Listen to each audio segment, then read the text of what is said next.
Parade ground पर जिले के पालक मंत्री इंद्रजीत नाइक ने ध्वजारोहण किया। सभी विभागों की परेड सलामी आकर्षण का केंद्र बिंदु रही। गोंदिया स्थानीय पुलिस परेड ग्राउंड पर आज सुबह 9:15 बजे गणतंत्र दिवस पर ध्वजारोहण पालक मंत्री ने किया। इस अवसर पर जिलाधिकारी, जिला पुलिस अधीक्षक, मुख्य कार्यपालन अधिकारी आदि विभागों के अधिकारी जनसमूह प्रमुखता से उपस्थित थे। उत्कृष्ट परेड सलामी तथा उत्कृष्ट कार्य करने वाले इनका सत्कार भी पालक मंत्री ने किया। सतीश पारधी की रिपोर्ट। उपमुख्यमंत्री सन्माननीय एकनाथ शिंदे साहेब, उपमुख्यमंत्री सन्माननीय अजितदादा पवार यांच्या नेतृत्वात प्रयत्नशील आहेत। पंतप्रधान यांच्या संकल्पना पूर्ण करण्यासाठी महाराष्ट्र योगदान देत आहे। त्यात गोंदिया जिल्ह्याचाही खारीचा वाटा राहील अशी गोंदिया जिल्हावासी यांच्या वतीने मी ग्वाही देतो। नवीन वर्षाचा हा पहिला महिना आहे।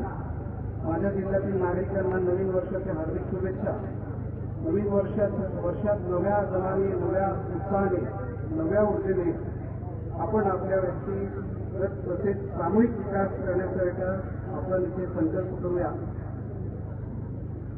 जिल्ह्यात नुकत्याच नगरपालिका निवडणुका संपन्न झाल्या आहेत।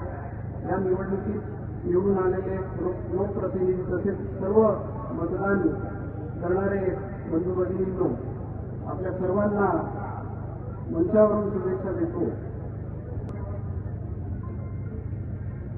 वर्ष 2024-25 मध्ये आपल्या जिल्ह्यात धानाचे विक्रमी उत्पादन झालेले होते। यावर्षी म्हणजे 2025-26 मध्ये प्रत्यक्षात 188 धान खरेदी केंद्रामार्फत 1,28,606 शेतकऱ्यांना शासनाच्या पोर्टलवर ऑनलाईन नोंदणी केलेल्या आहेत। तसेच 31 डिसेंबर 2025 अखेरपर्यंत 51,959 शेतकऱ्यांकडून 17,333.22 क्विंटल धानाची खरेदी करण्यात आलेली आहे। यामुळे 3 टप्प्यात प्राप्त होत असताना या योजनेचा 21वा हप्ता हा 19 नोव्हेंबर 2025 रोजी माननीय प्रधानमंत्री यांच्या हस्ते जिल्ह्यातील 2,12,773 शेतकरी लाभार्थ्यांना थेट खात्यात पोहोचलेले आहेत। महासन्मानी निधी दिला जातो। या योजनेचा 7वा हप्त्याचं लाभाचे वितरण 9 सप्टेंबर 2025 रोजी करण्यात आलेले आहे। सुरक्षा योजना राबवण्यात येत आहे। मंजूर झालेले आहेत। त्यापैकी अन्न प्रक्रिया उद्योगांना चालना मिळावी यासाठी पंतप्रधान उद्योगांना कर्ज मंजूर करण्यात आलेला आहे। त्या काळात गोंदिया जिल्ह्यामध्ये वन विभागामार्फत एकूण 12 वन परिक्षेत्र आहेत। वनामधून तेंदूपानाचे संकलन मोठ्या प्रमाणात केले जात असून या निमित्ताने रोजगार प्राप्त होतो। जिल्ह्यात अधूनमधून होत असताना आपल्याला दिसते तिथे वर्ष 2025-26 आर्थिक वर्षात गोंदिया जिल्ह्यासाठी यांच्या मार्गदर्शनाखाली आमचे नियोजन करण्यात आलेले आहे। यासाठी देवळी तालुक्यात एकात्मिक आदिवासी विकास प्रकल्प अंतर्गत आदिवासी बहुल भागांसाठी विशेष योजना राबवण्यात येत आहे। आदिवासी मुला-मुलींसाठी वसतिगृह 7,288 मुले तर 7,245 मुली आहेत। मुलींची संख्याची महत्वाची यात्रा गोंदिया जिल्ह्यात सुरू होत असून यासाठी सर्व आदिवासी बांधवांचे तसेच गोंदिया जिल्ह्यातील नागरिकांचे मी शुभेच्छा देतो।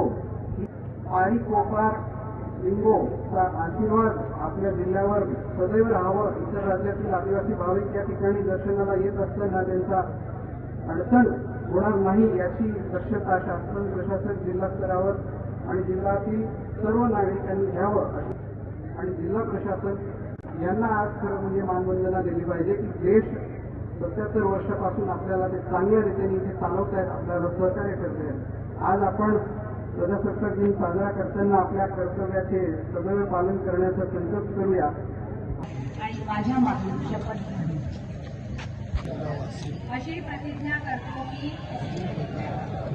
आम्ही मुलीचे लग्न 18 वर्षाच्या आत आणि मुलाचे लग्न 21 वर्षाच्या आत सहभागी होणार नाही।